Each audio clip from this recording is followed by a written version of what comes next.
सभी को नमस्ते, बहुत बहुत स्वागत है आज के सेशन में। दोस्तों आज हम बात करेंगे संघ और इसके क्षेत्र के बारे में, जो कि संविधान की भाग 1 में आर्टिकल नंबर 1 से 4 तक जो है डिस्क्राइब किया गया है। ठीक है, इसी को समझेंगे, बड़ा इंपॉर्टेंट है। संविधान का पहला भाग है, यहीं से संविधान शुरू होता है, तो इसको समझना बहुत इंपॉर्टेंट है। प्रीलिम्स में, मेंस में बहुत ज़्यादा प्रश्न यहाँ से पूछे जाते हैं। प्रश्न कैसे कैसे पूछे जाते हैं उसकी भी चर्चा हम आगे करेंगे। बहरहाल इस टॉपिक को समझ लेते हैं। टॉपिक को समझ लेंगे तो ही प्रश्नों को अच्छे से सॉल्व कर पाएंगे। टॉपिक ही नहीं समझ पाएंगे, सिर्फ प्रश्न पढ़ लेंगे तो दिक्कत होगी। ठीक है, तो शॉर्टकट नहीं मारते हैं, डिटेल में इसको समझते हैं और देखते हैं संघ और इसके क्षेत्र में क्या क्या चीज़ें बताई गई हैं आर्टिकल नंबर 1 से 4 तक के तहत। तो सबसे पहले देखिए, यह जो है भाग 1 का जो है टॉपिक है। भाग 1 में जो है संघ और इसके क्षेत्र की जो है चर्चा की गई है संविधान के भाग 1 में। इसके तहत जो अनुच्छेद हैं वो 1 से लेके 4 तक है। 4 जो है आर्टिकल्स में इसका पूरा जो है विवरण दिया हुआ है, तो इसको समझते हैं। शुरुआत करते हैं आर्टिकल नंबर 1 से। तो देखिए, अनुच्छेद 1 क्या कहता है। अनुच्छेद 1 ये कहता है कि जो भारत है उसमें जो लिखा गया उसकी हम बात करते हैं। वो लिखा गया है, ये हूबहू क्या लिखा गया उसको देख लेते हैं। इंडिया यानी भारत,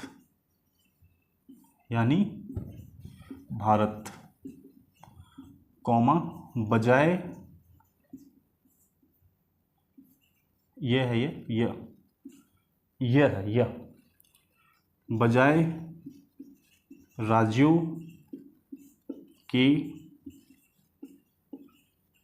समूह, इन्वर्टेड का हम बंद करेंगे, फिर के राज्यों का संघ होगा,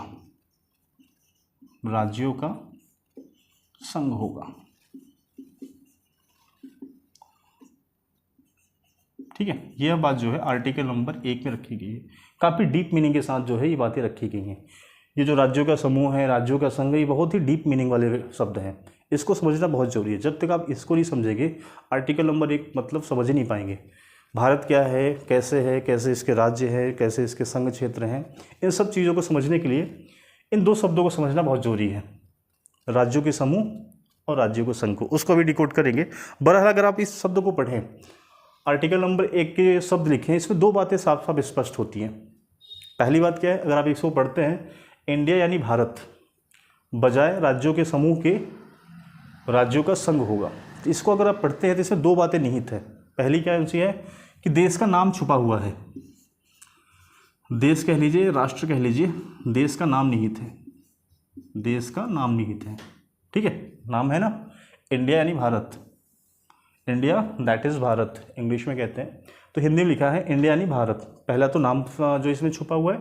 दूसरा क्या इसमें है, राज पद्धति बताई गई है, शासन व्यवस्था कैसे होगी भारत की, वो चीज़ छुपी है। वो कहाँ से छुपी है, राज्यों के समूह के बजाय क्या होगा, राज्यों का संघ।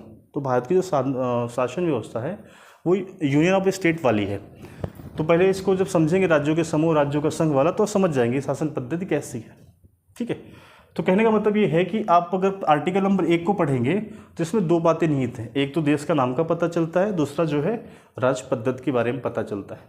देश के नाम को लेके संविधान सभा में बहुत विवाद नहीं था। जो लोग चाहते थे कि भारत नाम हो, कुछ लोग चाहते थे कि इसका नाम भारत रहे जो कि आदिकाल से है, और कुछ लोग चाहते थे कि इसका नाम इंडिया हो। तो संविधान सभा के लोगों ने कहा भाई ठीक है, हम दोनों नामों को रख लेते हैं, हम कोई विवाद में नहीं पड़ते हैं, क्योंकि इंडिया नाम भी ठीक है, भारत भी ठीक ही है, तो दोनों नामों को रख लेते हैं। तो इन्होंने रखा इंडिया दैट इज़ भारत, यानी इंडिया यानी भारत। इंडिया देखा है तो एक तरीके से बाहर के लोगों ने इसको नाम दिया था, इंडस रिवर के नाम से इंडिया बना हुआ है, लेकिन भारत जो है यहाँ का नाम है। लेकिन समय के साथ इंडिया बहुत पॉपुलर होता चला गया, भारत भी पॉपुलर है उतना, बट उन्होंने कोई विवाद न करते हुए ये मान लिया कि दोनों नाम सही है, इंडिया दैट इज़ भारत। इसी को जो है संविधान सभा ने एक्सेप्ट कर लिया। ठीक है, तो नाम को लेके बहुत ज़्यादा विवाद नहीं था संविधान सभा में, इसे जो है ईजिली जो है एक्सेप्ट कर लिया गया था। ठीक है, दूसरी देखिए, राज पद्धति बताता है, कहता है बजाय राज्यों के समूह के राज्यों का संघ होगा। तो देखिए, राज्यों का समूह क्या होता है, राज्यों का संघ क्या होता है, उसको समझेंगे तो आप समझ जाएंगे भारत की राज पद्धति कैसे है। ठीक है, तो सबसे पहले हम समझते हैं यहाँ पे राज्यों का समूह। राज्यों का समूह वो क्या होता है? देखिए, राज्यों के समूह का सबसे अच्छा उदाहरण है USA, United state of America. America जो है सबसे अच्छा एग्जाम्पल है राज्यों के समूह का। वहाँ पे देखिए 50 स्टेट मिलके जो है अमेरिका बना हुआ है। अमेरिका तो बहुत बड़ा है, मतलब यूएसए बना हुआ है, ठीक है। यूएसए जो है 50 राज्यों को मिलके बना हुआ है। उसमें क्या हुआ है, जो 50 राज्य थे कुछ समय पहले जब भी बने होंगे, मुझे एग्जैक्टली पता नहीं है, उन्होंने आपस में एक टेबल पे बैठ के एक संधि की, एक समझौता किया कि क्यों ना हम एक बड़ा सा यूनियन बने, ठीक है, बड़ा सा यूनियन बने। उसके बाद जो अपने राष्ट्रीय हितों को ध्यान में रख के काम करें, और जो स्टेट रहेंगे वो फ्री रहेंगे, बट एक संघ बनेगा जिसमें हम लोग बैठ के काम करेंगे और राष्ट्रीय स्तर की चीज़ों को वहाँ पे निपटान करेंगे। तो ऐसे चीज़ों को कहते हैं, ऐसी जो व्यवस्था होती है उसे राज्यों का समूह कहते हैं। मान लेते हैं अमेरिका में ऐसे छोटे छोटे स्टेट्स रहे होंगे। अमेरिका का मैप कैसा है वो आप लोग देख लीजिए, मैं समझाने के लिए आपको समझा रहा हूँ। ऐसे छोटे छोटे स्टेट्स होंगे, अलग रहे होंगे, इनकी शासन व्यवस्था, जनसंख्या, व्यापार, राजा, मुख्यमंत्री।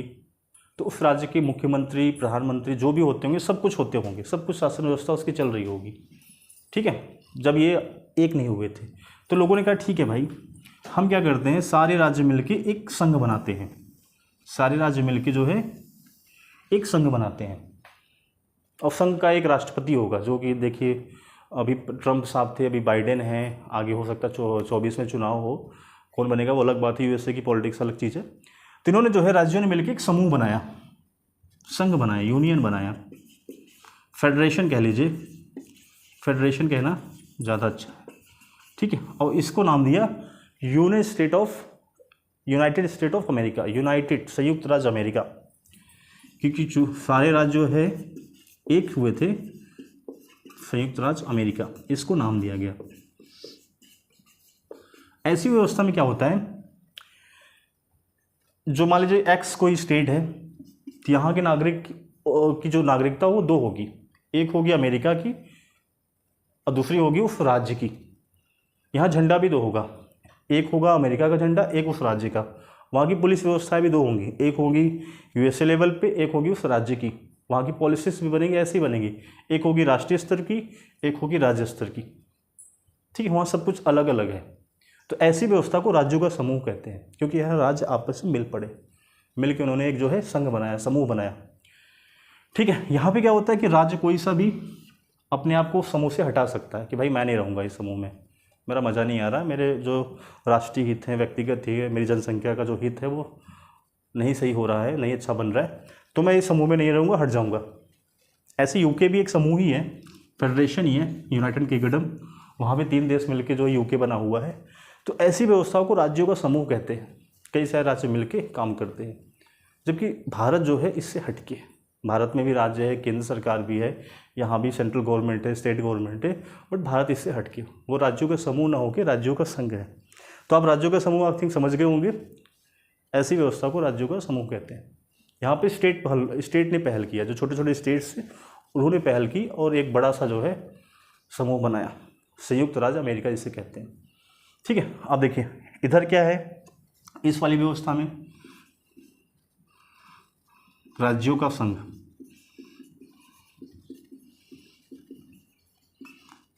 राज्यों के संघ में क्या है, यहाँ पे कोई स्टेट पहल नहीं करता। उत्तर प्रदेश, बिहार, मध्य प्रदेश, राजस्थान, इन्होंने आपस में मिलकर कोई समूह नहीं बनाया हुआ है, बल्कि आज़ादी के टाइम में जब आज़ाद हुआ देश, तो यहाँ की केंद्र सरकार ने पहल की थी कि जितने भी स्टेट्स हैं भारतीय उपमहाद्वीप में हैं उनको इंटीग्रेट किया जाए, एक साथ लाया जाए।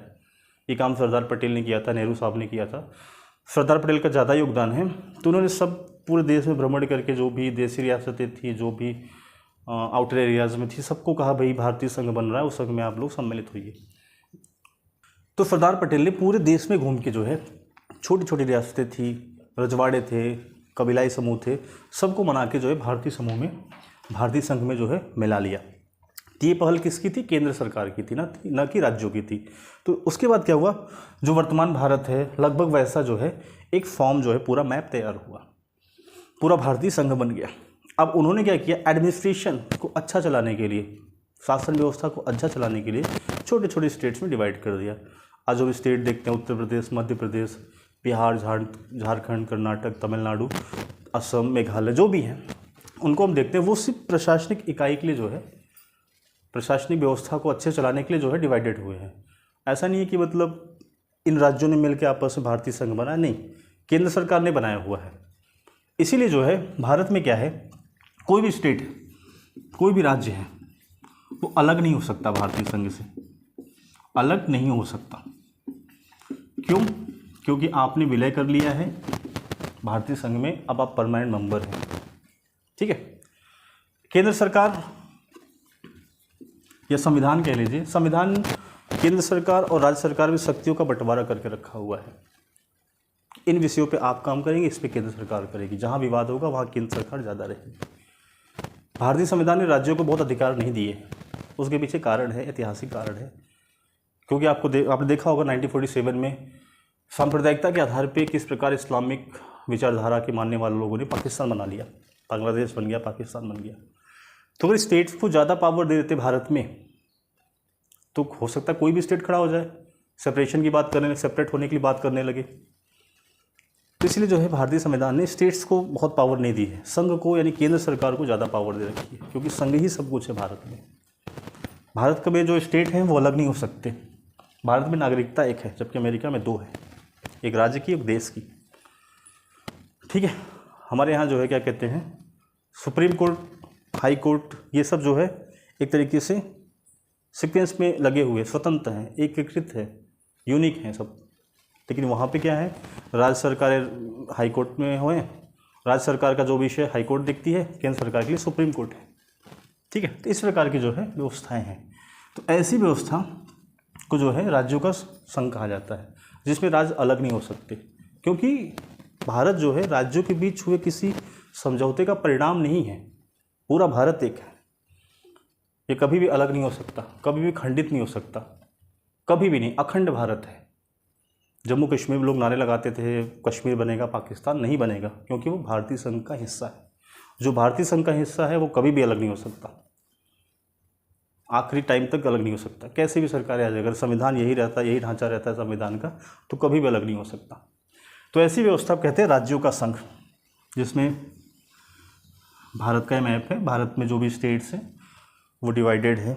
मान लीजिए केरला है, ये हो गया हमारा तमिलनाडु, ये हो गया हमारा कर्नाटका, इस प्रकार डिवीज़न है, बट ये अलग नहीं हो सकते।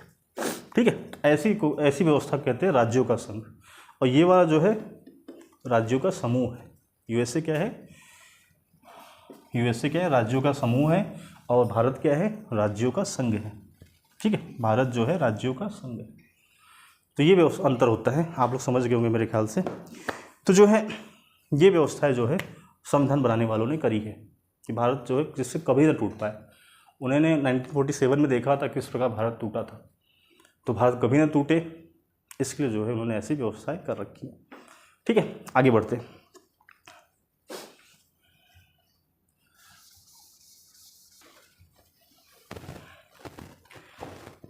ठीक है, तो अब आगे बढ़ते हैं, देखते हैं। देखिए आर्टिकल नंबर 1 और चीज़ कहता है। आर्टिकल नंबर 1 जो है भारतीय क्षेत्र को 3 भागों में डिवाइड करता है। पहला है राज्य क्षेत्र, या कह लीजिए राज्यों के क्षेत्र। राज्यों के क्षेत्र, राज्यों के क्षेत्र से मतलब है जो भारत में राज्य हैं, उत्तर प्रदेश, बिहार, मध्य प्रदेश, राजस्थान, छत्तीसगढ़, ये जो राज्य है उनके क्षेत्र। ठीक है। दूसरा है संघ क्षेत्र। संघ क्षेत्र मतलब जो संघ शासित प्रदेश है, जैसे कि लक्षद्वीप हो गया, दिल्ली हो गया, अभी लद्दाख है, दादरा नगर हवेली है, जम्मू कश्मीर भी है, तो ये सब संघ शासित क्षेत्र है। तो इनका जो है विवरण यहाँ पे है। तीसरा है वे क्षेत्र, तीसरे में है वो क्षेत्र जिन्हें भारत भविष्य में कभी जो है एक्वायर करेगा, मतलब अधिग्रहित करेगा, कानून बना के, युद्ध करके, जैसे भी करके भविष्य में करेगा, उसकी जो है सूची यहाँ बनेगी। ठीक है। तो आर्टिकल नंबर 1 के तहत 3 प्रकार के क्षेत्रों का जो है जिक्र है कि 3 प्रकार के क्षेत्र हैं भारतीय टेरिटरी है। टॉपिक का नाम है ना संघ और इसका क्षेत्र। तो जो आर्टिकल नंबर 1 के तहत 3 प्रकार के क्षेत्र हैं, तो राज्यों के क्षेत्र, संघ क्षेत्र और वे क्षेत्र जिन्हें भारत भविष्य में कभी जो है एक्वायर करेगा या अधिग्रहित करेगा, वो क्षेत्र। ठीक, तो 3 प्रकार के क्षेत्र जो है भारत में होते हैं। अब देखिए ये जो क्षेत्र हैं, जितने भी क्षेत्र हैं, राज्य हैं, यूटी हैं, इन सब का जो विवरण है वह जो है हमारी जो शेड्यूल है, शेड्यूल 1, ठीक है, अनुसूचियाँ जिसे कहते हैं हिंदी, अनुसूची 1, अनुसूची 1 के तहत रखा गया है। अनुसूची 1 के तहत इन सारी चीज़ों को रखा गया है, राज्यों के नाम, उसके क्षेत्र, सब कुछ जो है शेड्यूल 1 में रखा गया है। जब भी कोई राज्य का नाम चेंज होता है या फिर उसका एरिया कम ज़्यादा घटाते बढ़ाते जो भी करता है भारत सरकार, वो शेड्यूल 1 में ही रखा आता है और फिर शेड्यूल 1 को भी संशोधित किया जाता है। मान लीजिए अभी उत्तर प्रदेश बहुत बड़ा है, उत्तर प्रदेश को 2 भागों में कर दिया जाए, पश्चिमी उत्तर प्रदेश, पूर्वी उत्तर प्रदेश, तो अभी शेड्यूल 1 में क्या है, सिर्फ उत्तर प्रदेश होगा। लेकिन अगर संविधान या संसद के लीजिए 2 भागों में डिवाइड कर दे उत्तर प्रदेश को, तो यहाँ पे जो है संशोधन करना पड़ेगा शेड्यूल 1 में। ठीक है, तो शेड्यूल 1 भी जो है आर्टिकल नंबर 1 से जो है अटैच्ड है।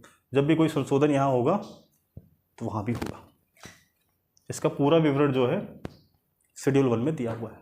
साथ ही साथ जब भी क्षेत्रों में घटौती बढ़ोतरी होगी, घटौती होती नहीं, बढ़ोतरी होती है, या फिर वही रहेगा, घटौती तो नहीं हो सकती, तो शेड्यूल जो है 4 में भी संशोधन करना पड़ता है। अनुसूची 4 में, अनुसूची 4 में है क्या, अनुसूची 4 में राज्यसभा के जो सदस्य हैं उनका आवंटन दिया गया है, एलोकेशन दिया गया है कि उत्तर प्रदेश से कितने राज्यसभा सांसद आएंगे, बिहार से कितने आएंगे, बंगाल से कितने आएंगे, उनकी एक सूची है। अब चूंकि राज्य बदलेंगे तो सीटों की संख्या भी घटेगी बढ़ेगी, तो इसमें भी संशोधन करना पड़ता है। तो आर्टिकल नंबर 1 और 4 दोनों जो, सॉरी, शेड्यूल नंबर 1 और 4 आर्टिकल 1 से रिलेटेड है। जब भी आर्टिकल 1 में कुछ ऊपर नीचे होगा इसमें संशोधन करना पड़ता है, ध्यान रखिएगा। ठीक है, अब दूसरी बात यह है कि भाई एक भारत जो है संप्रभु राज्य है। संप्रभु राज्य होने के नाते भारत अंतर्राष्ट्रीय नियमों का पालन करते हुए कुछ नए राज्यों को भारत जो है भारतीय संघ में मिला सकता है। लड़ाई लड़के, सत्ता हस्तांतरण करके, संधि करके, व्यवसाय के तहत हार जीत हो जाए युद्ध में, उसके तहत जो है भारत जो है अपने हिस्से में जो है चीज़ों को जोड़ सकता है। भारत पाकिस्तान का आक्रमण कर दे, जैसे कि हालात है वहाँ आजकल, अब बोलते जी हम जीत गए, झंडा हमारा अब लाहौर तक ही रहेगा, लाहौर या कह लीजिए कराची कह लीजिए या फिर इस्लामाबाद, कि भारतीय झंडा यहीं रहेगा, इससे पीछे नहीं जाएगा क्योंकि हमने युद्ध जीत लिया है, तो कल को वो हिस्सा भारत का हो जाएगा। ठीक है, तो एक संप्रभु राज्य होने के नाते भारत अपनी सीमाओं को एक्सटेंड भी कर सकता है अंतर्राष्ट्रीय नियमों का पालन करते हुए, उसमें कोई बुराई नहीं है। ठीक है, संविधान लागू होने के बाद कई सारी चीज़ों को हमने भारत में मिलाया भी है। उदाहरण के तौर पे 1975 के टाइम में हमने सिक्किम को मिलाया, ठीक है, सिक्किम को मिलाया, गोवा को मिलाया, दादर नगर हवेली को मिलाया। ऐसे कुछ चीज़ें हैं जो भारत में आज़ादी के बाद जो है मिलाई गई। आगे भी हो सकता है और सारे राज्य क्षेत्र जो है भारतीय संविधान के तहत भारतीय संघ में जो है शामिल हो। तो ये रहा पूरा आर्टिकल नंबर 1, आप समझ हो गए। इसमें हमने क्या समझा कि भारत का नाम क्या होगा, उसकी शासन पद्धति कैसी होगी, राज्यों का समूह क्या होता है, राज्यों का संघ क्या होता है, कौन कौन से क्षेत्र होंगे, क्षेत्र शेड्यूल 1 में होंगे, 4 में जो है एलोकेशन ऑफ राज्यसभा एमपीज़ है। ये सब चीज़ें हमने आर्टिकल नंबर 1 में चली। अब हम शुरू करते हैं आर्टिकल नंबर 2 को। तो पहले इसको मिटा लेते हैं।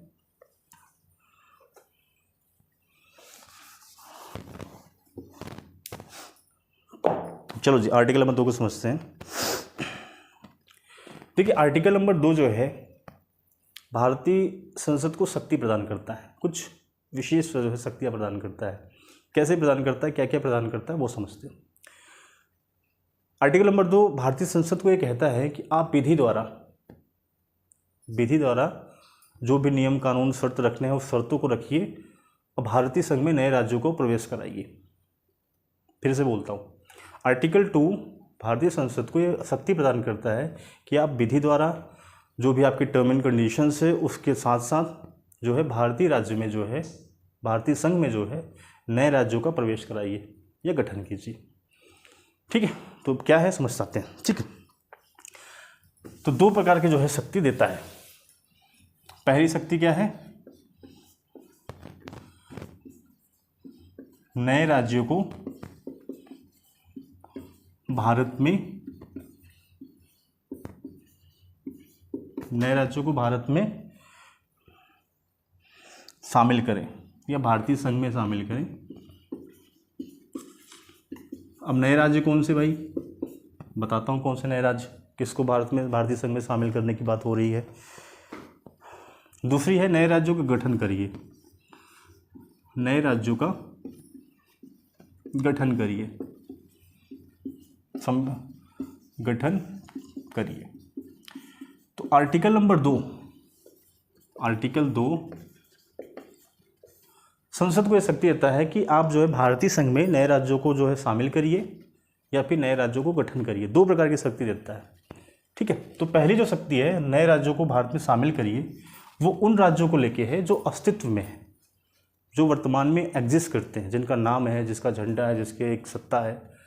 एग्जाम्पल के तौर पे मान लेते हैं नेपाल या फिर भूटान। ठीक है, दो छोटे छोटे स्टेट्स हैं। अब कुछ लोग कहेंगे यार ये तो देश है, आप स्टेट बोल रहे हो, कैसे बोल रहे हो? तो आप अभी पढ़ लो, बाद में आप स्टेट और देश का अंतर समझ जाओगे संविधान क्या कहना चाहता है। तो देखिए ये दो नए राज्य हैं।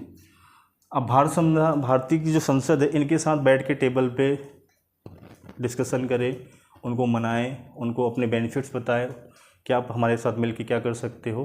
तो बाद में जो है अगर वो एग्रीड हो जाते हैं तो भारतीय संसद जो है नियम बना के, विधि बना के जो है इन राष्ट्रों को या फिर इन स्टेट्स को जो है भारतीय संघ में शामिल कर सकती है। इस प्रकार की जो है शक्ति भारतीय संविधान ने संसद को दे रखी है कि आप विधि बनाइए, लोगों से बात करिए, जो स्टेट एग्जिस्ट करते हैं उनको जो है भारतीय यूनियन में, इंडियन स्टेट में जो है मिलाइए। ठीक है, ये तो होगी पहली शक्ति। पहली शक्ति उन राज्यों के लिए है जो एग्जिस्ट करते हैं, like as a Nepal and Bhutan. दूसरी है नए राज्यों का गठन करिए, ऐसे स्टेट जो एग्जिस्ट करते ही नहीं है। मान लीजिए कोई एक क्षेत्र है भारत में या विश्व में कहीं एक क्षेत्र है, मान लीजिए छोटा सा, ऐसा छोटा सा मैप है उसका, वहाँ पे लोग तो रहते हैं, ना कोई वहाँ सरकार है, ना कुछ है, ना कुछ, बस लोग रहते हैं। तो भारतीय संसद ये कहती है कि आप इस पर ऐसा काम करिए कि इस राज्य का गठन करिए, इसको जो ऑर्गेनाइज करिए प्रॉपर तरीके से, लोगों को यहाँ पे मनाइए और इसको जो है भारतीय संघ में शामिल करिए। ठीक है, इस प्रकार की शक्ति प्रोवाइड करता है कि इसका कोई नाम ही नहीं है, कोई एक प्रॉपर कोई स्टेट है ही नहीं, बस ऐसे ही लोग रहते हैं वहाँ पे, ये एग्जिस्ट में है ही नहीं, बस लोग रहते हैं। तो उसको गठित करिए और भारतीय संघ में जो है शामिल करिए। ये दो प्रकार की जो है शक्ति देती है। तो आर्टिकल 2 है बेसिकली उन राज्यों या उन क्षेत्रों को भारतीय संघ में मिलाने की बात करता है जो भारतीय संघ का हिस्सा नहीं है।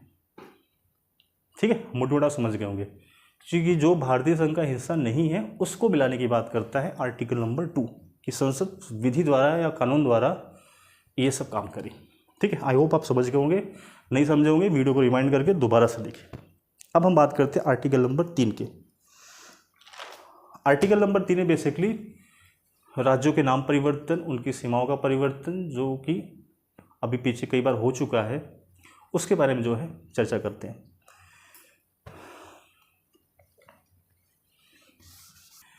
ठीक है, चलो जी समझते हैं अब आर्टिकल नंबर 3 को। आर्टिकल नंबर 3 में बेसिकली क्या है, राज्यों के पुनर्गठन संबंधी जो है संसद की शक्तियों के बारे में चर्चा की गई है। आर्टिकल नंबर 3 में, आर्टिकल नंबर 3 में, आर्टिकल नंबर 3 ने संसद को ये शक्ति दी है कि वो राज्यों को पुनर्गठित कर सके, उनकी सीमाओं में परिवर्तन कर सके, उनके नाम बदल सके, क्षेत्र घटा बढ़ा सके, इसके बारे में जो है चर्चा की गई है। तो क्या क्या कर सकता है संसद भारतीय संघ में, उसको देखते हैं। देखिए पहली शक्ति है, पहली शक्ति ये है, एक सेकेंड,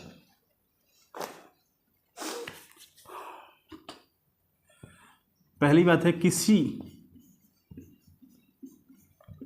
राज्य में से उसका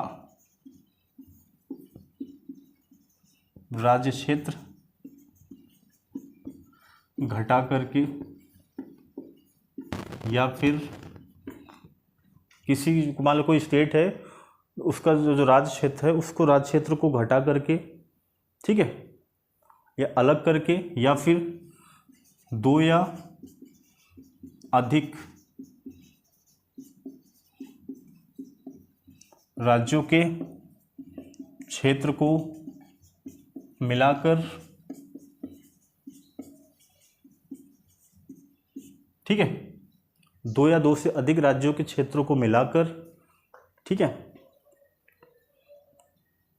या फिर किसी राज्य क्षेत्र को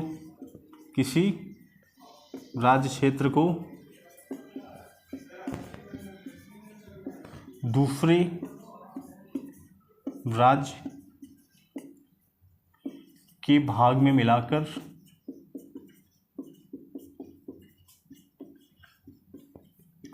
नए राज्य का गठन कर सकती है।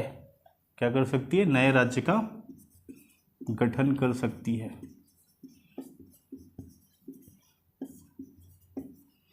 ठीक है, नए राज्य का गठन कर सकती है संसद, आर्टिकल नंबर 3 का प्रयोग करके। कैसे कैसे? किसी राज्य में से उसका राज्य क्षेत्र घटा दे, या फिर दो या दो से अधिक राज्यों के क्षेत्रों को मिला दे, या तो फिर क्या कर दे, किसी राज्य क्षेत्र को दूसरे राज्य के भाग में मिला के जो है नए राज्य का गठन कर सकती है। ये संसद को पावर दिया है। किसने दिया है? आर्टिकल नंबर 3 ने दिया है, संविधान के आर्टिकल नंबर 3 ने। ठीक है, और क्या कर सकती है संसद? किसी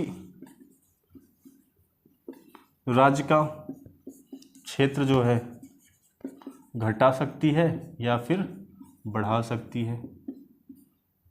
संसद कर सकती है, किसी भी राज्य का क्षेत्र घटा भी सकती है और बढ़ा भी सकती है। ठीक है, तीसरा क्या कर सकता है? सीमाओं में परिवर्तन कर सकते हैं, सीमाओं में परिवर्तन कर सकते हैं किसी राज्य की सीमा में। चौथा क्या कर सकते हैं? नाम में परिवर्तन कर सकते हैं, नाम में परिवर्तन। मान लीजिए उत्तर प्रदेश का नाम उत्तर प्रदेश है, कल को कुछ और रख सकते हैं। बिहार का नाम बिहार है, कुछ और रख दो। वेस्ट बंगाल का नाम वेस्ट बंगाल है, पश्चिम बंगाल है, सिर्फ बंगाल रख सकते हैं। कुछ भी कर सकती है संसद भारतीय स्टेट के साथ। ठीक है, तो ये राइट्स जो है कि संसद को मिला है आर्टिकल नंबर 3 के तहत। तो इस प्रकार के जो आर्टिकल नंबर 3 के तहत जो ये सब सारी बातें जो है संसद को प्राप्त है। अब देखिए, जब भी ऐसे परिवर्तन करने होते हैं, तो परिवर्तन करने से पहले जो है अध्यादेश लाना पड़ता है। अध्यादेश बिना राष्ट्रपति को बताए हुए नहीं लाया जा सकता है संसद में। अगर आपको कुछ चेंज करना है भारत के राज्यों में, तो सबसे पहले अगर आप अध्यादेश जो है लाते हैं संसद में, तो सबसे पहले आपको राष्ट्रपति को पहले बताना पड़ेगा। राष्ट्रपति को बताने के बाद जो है आप ये सब कर सकते हैं। करने के पश्चात राष्ट्रपति जब उसको अप्रूव करेगा, तो अप्रूव करने से पहले संबंधित जो राज्य होगा उसके पास भेजेगा। अब बोलेगा भाई अपनी जो है विचारधारा बताओ कि क्या विचार रखते हो इस अध्यादेश पे, और सीमित समय के अंतर्गत जो है वो चीज़ें आनी चाहिए, रिटर्न होगी। अगर आ गई, सब कुछ टाइम पे हो गया, तो राष्ट्रपति जरूरी नहीं है कि किसी स्टेट के बारे में, मान लीजिए उत्तर प्रदेश की सीमा में परिवर्तन हो रहा है, राष्ट्रपति ने अप्रूवल देना है, और राष्ट्रपति अप्रूवल से पहले क्या करेगा, योगी आदित्यनाथ के पास जो है वो भेजेगा अध्यादेश कि हम ऐसा करने वाले हैं, आप अपना जवाब दीजिए। समय के तहत योगी का जवाब आ गया, तो उस जवाब को मानने के लिए राष्ट्रपति जो है बाध्य नहीं है कि भाई मत करो, करो ना करो, उसके लिए बाध्य नहीं है। राष्ट्रपति उसको कंसीडर भी कर सकता है, नहीं भी कर सकता है। ठीक है, तो उसको अप्रूव कर सकता है। तो ये जो है कंडीशंस हैं। तो आप देख सकते हैं राज्यों की सीमाओं या नाम या कुछ भी परिवर्तन में राज्य का कोई योगदान नहीं है, केंद्र जैसा चाहे कर सकती। ये तो होगी राज्यों की बात। मान लेते हैं संघ शासित क्षेत्र है, यूटी है, यूनियन टेरिटरी, जैसे दिल्ली। तो दिल्ली में कुछ करना है, नाम, सीमा वीमा घटाना पटाना कुछ भी करना हो, तो यहाँ तो पूछने की भी जरूरत नहीं है, क्योंकि केंद्र शासित प्रदेश है। यहाँ के विधानमंडल या केजरीवाल जो बैठे हुए हैं, उनको तो ये भेजना भी नहीं है। राष्ट्रपति जब चाहे तब जो है उस पर अपना अप्रूवल दे सकता है, क्योंकि केंद्र शासित प्रदेश है। ठीक है, तो ये बेसिक बातें थी इसके तहत। आई होप आप समझ गए होंगे। अब देखिए, ये व्यवस्था जो है भारत में है, अमेरिका में ऐसी व्यवस्थाएं नहीं है। क्यों? क्योंकि वहाँ राज्यों का समूह है, वहाँ राज्य आपस में मिलकर उन्होंने समूह बनाया है। तो वहाँ का जो केंद्र सरकार है किसी भी राज्य को छेड़ नहीं सकता, उसकी सीमा में परिवर्तन बिना उसकी मर्जी के नहीं कर सकता, नाम नहीं चेंज कर सकता, क्योंकि वो राज्यों का समूह है। भारत जो है राज्यों का समूह नहीं है, राज्यों का संघ है। यहाँ जो है पूरा राष्ट्र भारत है। यहाँ भारत की सरकार, केंद्र सरकार जैसा चाहे वैसा स्टेट बना सकती है, कोई भी पॉलिटिकल मैप कैसा ही बना दे। आज जो आप देख रहे हैं उत्तर प्रदेश, बिहार, मध्य प्रदेश, तमिलनाडु, झारखंड की सीमाएं ऐसी ऐसी बनी हुई हैं, कल को चाहे तो सीमाएं ऊपर नीचे दाएं बाएं कुछ भी कर दें। ये जो है संसद के पास अधिकार है, केंद्र सरकार के पास अधिकार है। ये मूलभूत अंतर है और मेरे ख्याल से सही भी है भारत के संदर्भ में। ठीक है, ज़्यादातर होते तो नहीं है, लेकिन करना चाहे तो कर सकते हैं, क्योंकि भारत एक है। तो ये आर्टिकल नंबर 3 के तहत बात है। आर्टिकल नंबर छोटा सा है 4। आर्टिकल नंबर 4 को ऐसे ही समझ लेते हैं यहाँ पे। आर्टिकल नंबर 4 ये कहता है कि भाई ये जो अनुच्छेद नंबर 2 और अनुच्छेद नंबर 3 के तहत जो भी काम होगा, नए राज्यों का प्रवेश, गठन, पुराने राज्यों का जो भी सीमा परिवर्तन होगा, जो भी काम होगा, उसे जो है 368 के तहत संशोधन नहीं माना जाएगा। आर्टिकल नंबर 368 के तहत संविधान संशोधन की शक्ति प्राप्त है संसद को। तो आर्टिकल नंबर 4 ये कहता है कि भाई, आर्टिकल नंबर 4 ये कहता है कि अभी ये जो 3 है, इससे पहले जो 2 पढ़ाया था मैंने, उसके तहत जो भी काम होगा, संसद जो भी काम करेगी, उसे जो है 368 के तहत संशोधन नहीं माना जाएगा। यह एक सामान्य विधायी प्रक्रिया के तहत ही हो जाएगा, सामान्य बहुमत के तहत। इसके लिए 368 के तहत संशोधन की जरूरत नहीं है। आर्टिकल नंबर 4 बस इतनी सी बात बताता है, बाकी कुछ नहीं कहता। तो आई होप आप समझ गए होंगे आर्टिकल नंबर 4 क्या है। नहीं समझ में आया होगा वीडियो फिर से देखना, किताब अच्छे से पढ़ लेना। तो ये था भारतीय संघ और उसके क्षेत्र। इससे संबंधित 4 आर्टिकल थे, चारों को मैंने डिकोड किया। और भी बहुत कुछ है, इसको हम समझेंगे अगले वीडियो में और डिटेल में समझेंगे कैसे कैसे राज्य जो भारत में पहले कम थे, धीरे धीरे आज के टाइम में 28 हो गए हैं राज्य और 8 यूटी हैं, कैसे कैसे बने हैं उनका इतिहास पढ़ेंगे। ठीक है, तब तक के लिए आप सभी को नमस्कार।